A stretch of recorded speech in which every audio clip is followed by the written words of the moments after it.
తల్లి తన రక్తాన్ని మాంసపు ముద్దగా చేసి బిడ్డకు ఊపిరి పోస్తుంది. సైనికుడు తన శరీరం మొత్తం ముద్దలైనా కానీ దేశానికి ప్రాణం పోస్తాడు. తల్లి బిడ్డకు ఊపిరి పోస్తే దేశానికే ఊపిరి పోస్తాడు సైనికుడు. తల్లి తన బిడ్డకు చిన్న గాయమైతే విలవిలలాడిపోతుంది.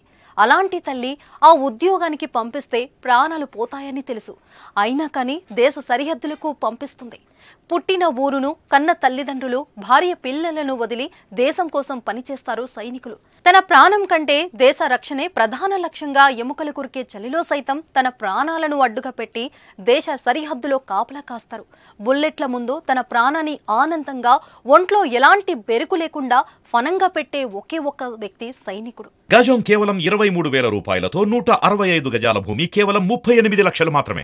ఇలాంటి మహోన్నత వ్యక్తిని దేశానికి ఇచ్చిన ఆ తల్లికి ఏం చేసినా తక్కువే అవుతుంది. ప్రతికూల వాతావరణంలో విధులు నిర్వహించడం అంత సులువేం కాదు.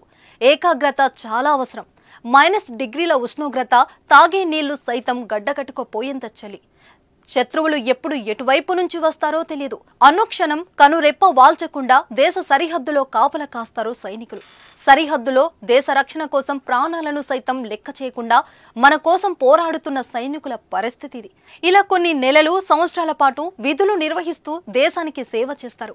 ఇలాంటి ఓ సైనికుడు చాలా రోజుల తర్వాత పుట్టిన ఊరికి వచ్చాడు. చాలా రోజుల తర్వాత కన్న తల్లిని చూసి ఆనందపడిపోయాడు. అది చూసి తల్లి కూడా సంతోషపడింది. కానీ ఇక్కడ ఓ అసలు కథ ఉందండోయ్. అసలు ఆ ఇద్దరి మధ్య ఏం జరిగింది ఇప్పుడు మనం చూద్దాం.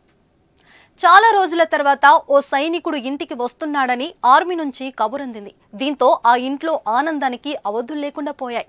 కుటుంబం అంతా రైల్వే స్టేషన్ కు చేరుకుంది. ఏ ట్రైన్లో నుంచి దిగుతాడో అని వచ్చిన ప్రతి ట్రైన్ వంక చూస్తూ అలా ఉండిపోయింది ఆ తల్లి. చివరకు కుమారుడు కనిపించాడు. ఇంకేముంది, ఆ తల్లి కళ్ళలో ఆనందం, మరోవైపు దేశభక్తి. తన కుమారుడిని చూసి గర్వపడింది. అలా తన దగ్గరకు వచ్చిన కుమారుడు చేసిన పని చూసి ఆ తల్లికి కంట నీళ్లు ఆగలేదు. సాధారణంగా సైనికులు దేశ రాష్ట్రపతి, ప్రధాని, ఆయా శాఖల్లోని ఉన్నతాధికారులకు సైనిక గౌరవ వందనం చేస్తారు. కానీ ఇక్కడి తల్లిని చూసిన ఆ కుమారుడు తన తల్లికి గౌరవ వందనం చేశాడు. సెల్యూట్ చేసి తన తల్లికి క్యాప్ తొడిగించాడు. దీంతో ఒక్కసారిగా ఆ తల్లి ఉద్వేగానికి గురైంది. ఇంతకన్నా ఆ తల్లికి ఇంకేం కావాలి? ఈ వీడియో సోషల్ మీడియాలో తెగ వైరల్ అయింది. చలిలో కూడా దేశ రక్షణ కోసం కష్టపడుతున్న జవాన్లకు సెల్యూట్.